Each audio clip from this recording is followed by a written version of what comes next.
Hello, and welcome to Uncluttered, a podcast where we discuss the connection between faith and organizing.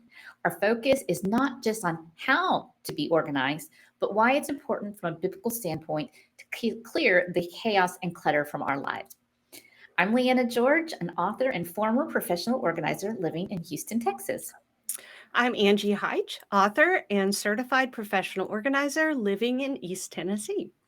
So, are you ready to unclutter your heart and home so you can focus on what matters most? Well, let's dive in.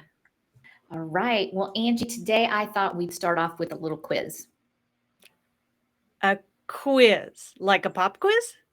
Yeah, like a pop quiz, exactly. It's the teacher in me. I can't help it. Oh man. Okay. I have bad memories of just that moment of just panic when the teacher would say, clear your desk, get out one piece of paper and a pencil. And I was super perfectionistic and okay. All right. I can do this. Okay. I Yeah, promise, guys, we have not practiced this part. I have no idea what's coming right now. Okay. yeah, you are going to pass with flying colors. I have no doubt. So, are you Okay. ready for the challenge? Okay. Let's do it. Okay, let's go. Okay, so all these words that I'm going to ask you have to, or all these questions have to do with acronyms. Okay. Like abbreviations kind of thing. Yeah, abbreviation for things, right? Okay. Okay. So All right. I'm going to give you the acronym, and then you tell me what it stands for. You got it? Okay. Okay. All right. So the first one is RIP, R-I-P. Rest in peace. You got it. You Okay. got it. Okay. Good. The second one is SCOTUS, SCOTUS. Oh, yes, I do know this. Supreme Court of the United States. There you go. There you go. All right. I wasn't sure about that one. Okay. Okay. All I'm right. taking this So way too seriously as I do everything in my life. Okay. it's okay. Two more. Two more to go. Okay. All right. The next one is HUD, HUD. Uh, housing and urban development or That's something? it. Yeah. Is that Yeah. it? Okay. I totally didn't know that. I got lucky. All right. This last one should put you at ease. It's chaos, CHAOS. Oh, yes, that is right in my wheelhouse. Okay, so organizers use this acronym to stand for Can't Have Anyone Over Syndrome. That's right. Ding, ding, ding. Yes. You are the winner. You got 4 out of 4. A Okay, plus. woo! Good job. You passed. So, yeah, that's right. Chaos stands for can't have anyone over syndrome. And it's also our topic of discussion for today because I think a lot of people suffer from chaos and don't realize how it's affecting them on so many different levels. Yes, I totally agree with that. Yeah. So before we dig into the connection between chaos, the acronym, and what the Bible has to say about it, let's talk a little bit about what this syndrome is exactly, because clearly it's not a medical term. No, it is not a medical term. I used to practice medicine, so it is not in the DSM, Diagnostic and Statistical Manual. There's no lab test for it. It's just a made up terminology that I don't know where it came from, but can't have anyone over syndrome is basically it's when a home is in a state of chaos and disorder, and the homeowners don't feel comfortable having guests over because of the clutter and the disorganization. Sometimes they're embarrassed, they're ashamed, and we've talked before in episodes 4 and 5, Clutter 101 and are you observing the warning signs? We talked about that one of the big consequences of clutter is how it affects relationships. And in this situation, it's easy to see that because if we feel embarrassed to have people over, then that can affect our relationships. So that's chaos. Can't have anyone over syndrome.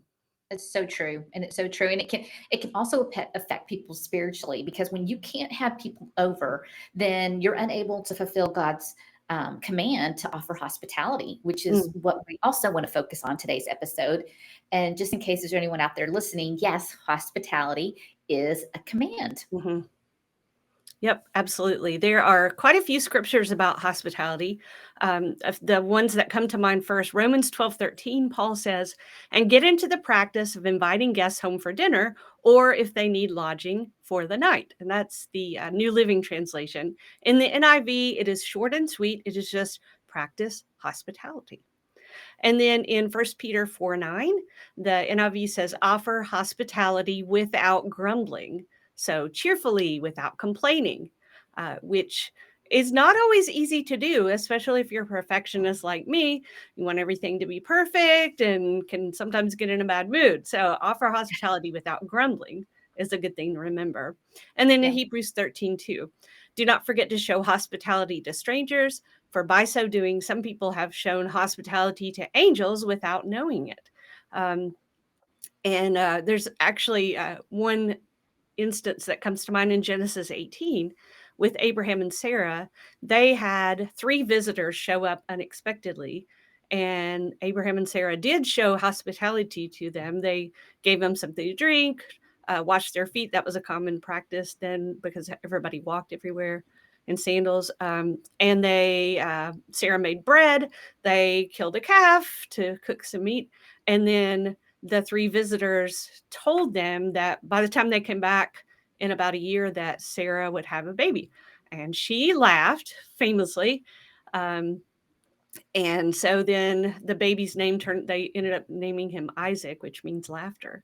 But it turns out those 3 visitors were not just 3 random strangers. They were in fact angels. Yeah. So clearly, if we look at those 3 verses plus a host of others, hospitality is something that Christians should be doing. Yeah. And I can thinking about, 3 people just suddenly showing at my door, if your house is in a state of disarray, you are just going to be freaking out that Mhm. 3 people are standing at your door wanting to come in, right? You probably don't have anything for them to eat.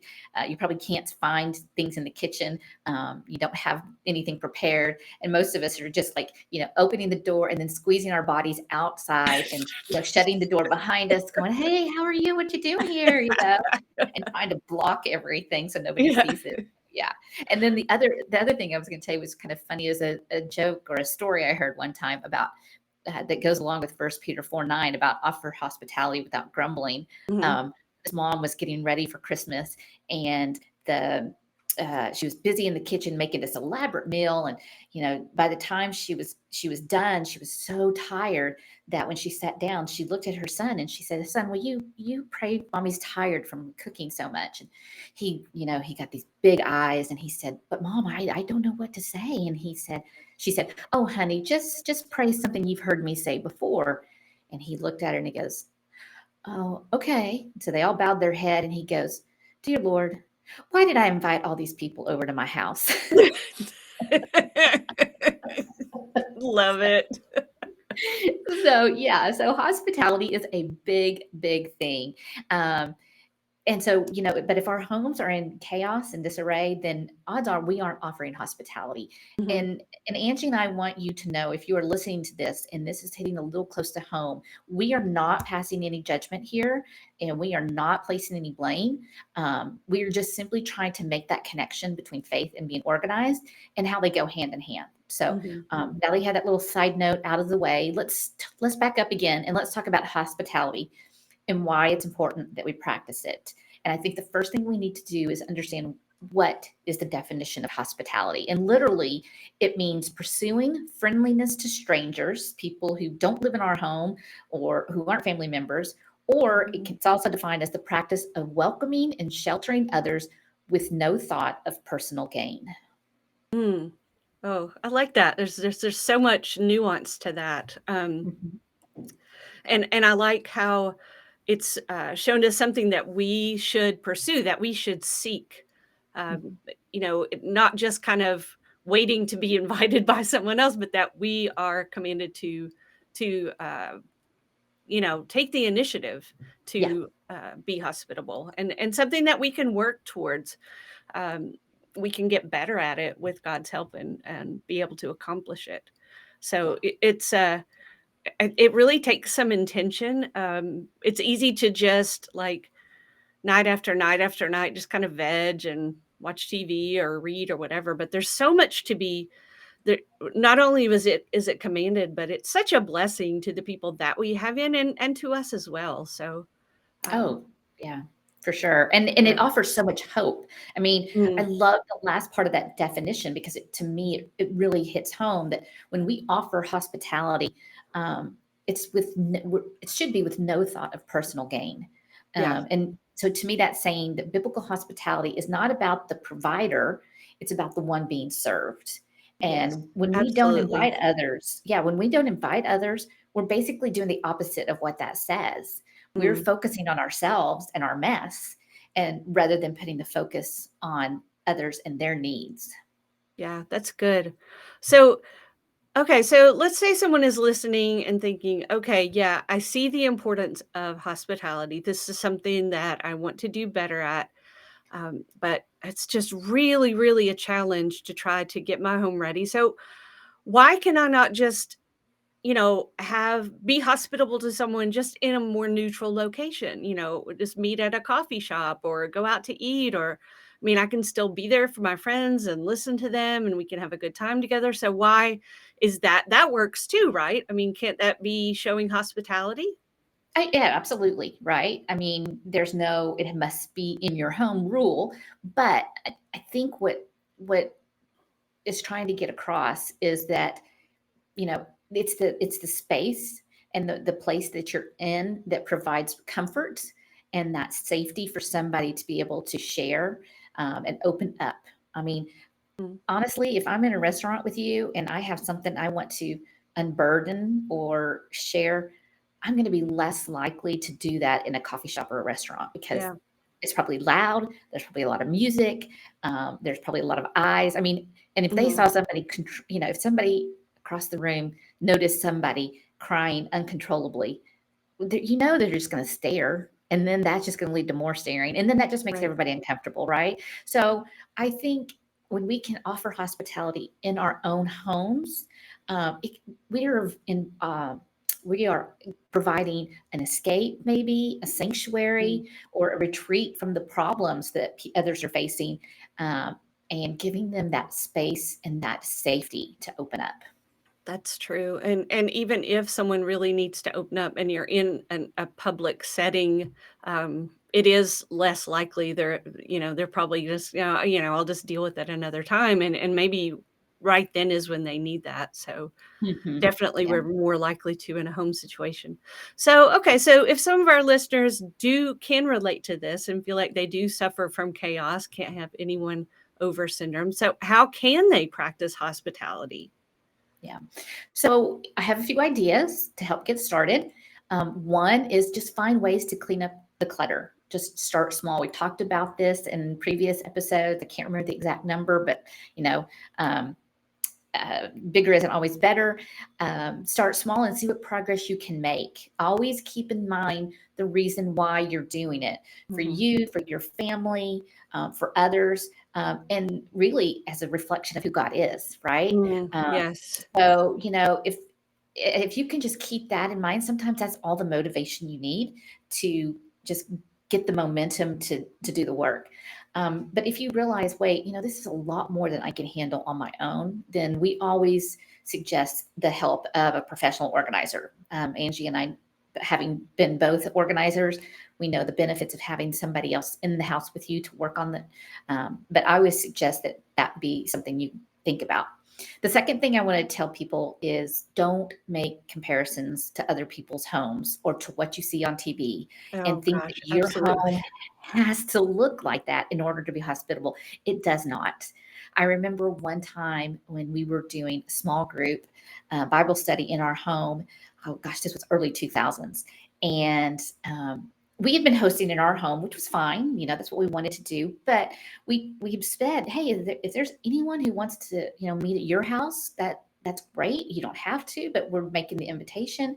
And Mhm. people started to say, yeah. And so I was glad because it gave me a little bit of a break, but it also Right. allowed me to go to other people's homes and see, who they are. Your home is a reflection of you. And so Yeah. it lets you see people at a different level.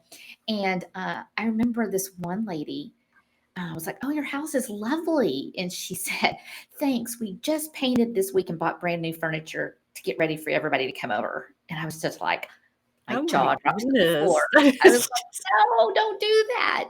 That was not the wow. intention, right? She didn't have to have a house that looked like all the other people's house. She just Man, talk needed to about have. pressure on yourself. Right? Wow. Yeah. So don't try to compare yourself to others. And then finally, and this one's a hard one for you and I, Angie, but that perfectionism, let Mhm. it go, right? Your house does not have to be perfectly spotless for you to invite other people over. In fact, I'd encourage you not to have it perfect, because when people are in a sterile environment, you just don't feel comfortable. But, Yeah. if there's a little bit of a mess, if there are a few dishes in the sink, or there's a few dust bunnies, lying around, it just lets people know you're real. And Yeah, that's what really. they're looking for, you know? Mhm. And I always tell people, if you come to my house and it's a mess, that is a sign I love you. I Mm. really love you, because I don't really feel like I have to do that, because I feel so comfortable with you Right. that I don't need to do that. So Yeah. yeah. I Yeah. Do you remember, have yeah, one client that I worked with early on, she was an extrovert. She loved having people over, and it had been years since she was able to do that because of the clutter in her home. And when she hired me, her overall goal was to be able to have people over again. And we worked together in the summer, and her goal was that by Christmas, she would be totally ready to have hmm, people in. And so I loved that she had that for a goal and that she had a specific timeline.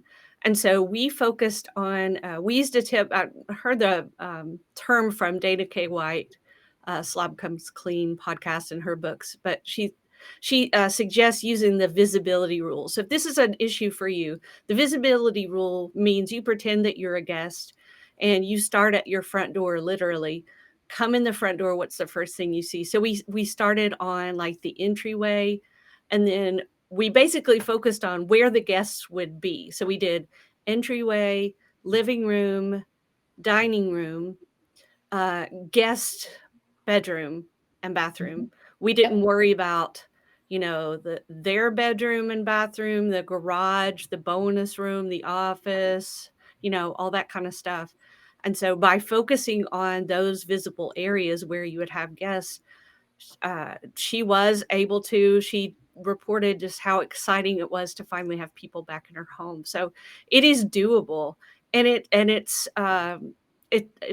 it's just such a joy when you are able to put that clutter and disorder behind, uh, follow the command to be hospitable, and bless others' lives. Because really, the goal is to show love and to bless others, not to impress. It doesn't have to be a big deal. It doesn't have to be a big production. You can buy cookies at the store and have a glass of water, or not. It doesn't have to be a big event. No, I agree. I think that is so true. I think people always remember what we did for them more than when or how we tried to impress them with Yeah, what we had, So absolutely. I definitely agree with that. And I love what you said about just focusing, because, when I have somebody come over, I'm certainly not going to traipse them through my bedroom, Yeah, or my office. right. It's just those things. And maybe that sometimes that's all people need. Just focus, like you said, focus on the small Mhm. spaces, and see where you go from there. So, Right. all right. Yeah. So remember, if you're suffering from chaos, which just can't have anyone over syndrome, first of all, no, we're not judging you. This is very, very common, but we'd like for what we share to be able to help you get to a place where you feel comfortable having people over. There's a very clear example in Scripture of hospitality. You'll be blessing so many people's lives as well as your own. Um, and be focused on what you can do to bless others. And so in order to another way to help, Leanna, why don't you tell them about our free resource this week? Yeah. So this week we are giving away all the examples, and not all, actually not even all of them, but a No. few of the examples, because the Bible is full of them. But Yes. we have curated a list of examples of biblical hospitality. So you can go through, you can look up the scriptures, read the stories for yourself, and see, and ask yourself, what is this saying? What did these people do? And then, ask yourself, how does that affect me? What is Mhm. God saying to me through this? And just sit with those stories and just ask God, what do I need to know from these stories? What do I need to know from these passages of scripture? And just listen to the Spirit and let it sink in and see what He's trying to say to you. Yeah, there's so many. The Bible is full of examples, Old Testament and New Testament. And I was going to Mhm, share one more thing that has been helpful for me. Um, mhm, I Eric and I have always loved having people over, and we were pretty consistent for a while, but then we just kind of got out of the habit. And we both decided, okay, this is something we want to start doing again. But what I was having the most trouble with was the menu. I would Mm, really stress out about just having the exact right thing, and so many options and what I'm going to pick. And I heard somewhere the advice to have like a signature menu that is something that you have done a bunch of times. It appeals to a lot of people, and you're very confident with it, so that when you plan to do that, there's no stress in the prep because you're very used to it. And so we've kind of established 2 or 3 things that are kind of our go-tos. And we also set an example of, we wanted to, about once a month, have people over for dinner. And it doesn't always work, but we have the intention. And with having those standard things that we serve, it's really taken a lot of the pressure off. It's just a small practical thing that we've done. yeah. And I quit freaking out about that because I just Mm. order foods and have it brought in. And that is Because totally, I mean, it's goodness, fine. And people don't care. They really don't. absolutely. And you know what? It blesses them because I'm not food poisoning them, and it blesses me because there's no stress about food poisoning them. So we're good. And we've talked about cooking, and what episode was that? Yes. But I don't yeah, remember. absolutely. Eric and I love to play games. That's another thing. So it's very common to just, order pizza. I might get a veggie tray, but then I would just buy it, but it's the time together. It's the act of opening up your home. It is such it, it makes people feel so honored that you would go to the effort. And goodness knows, we need to show that love and that honor. So Absolutely. I'm hoping Yeah. this is really, really helpful today. Yeah, So, hopefully very much so. Yeah. And so be sure you get that free resource, and just sit with those for a while and see how they work for you. yeah, so you'll find that on our website, which is uncluttered.faith. And we'd love to have you reach out to us. We love getting email from listeners. Our email address is contact@uncluttered.faith. We'd love to have you follow us, Facebook, Instagram. And what we really, really love is if you rate and review us. That really helps people find us, and even just to share and say, hey, I've been listening to this podcast. I think you might like it, would be just a real compliment. Oh, definitely. I was so touched. Angie was in charge of social media this month. And so she posted a review and I read it and I'm like, oh, look what somebody said. I mean, it touched my heart Yeah. so much so that I went and read all the others. I was like, oh, look at what people are saying. It was awesome. Yeah. So it doesn't just help others figure out whether they want to listen to it, it blesses us. Oh, So that's thank true. you.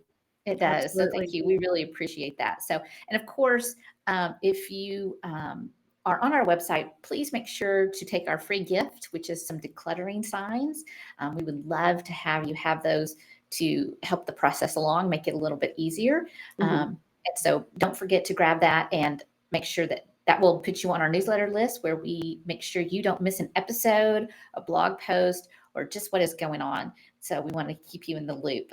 So make sure you do that too. But until next time, remember, an uncluttered life is an abundant life, and we'll see you next time.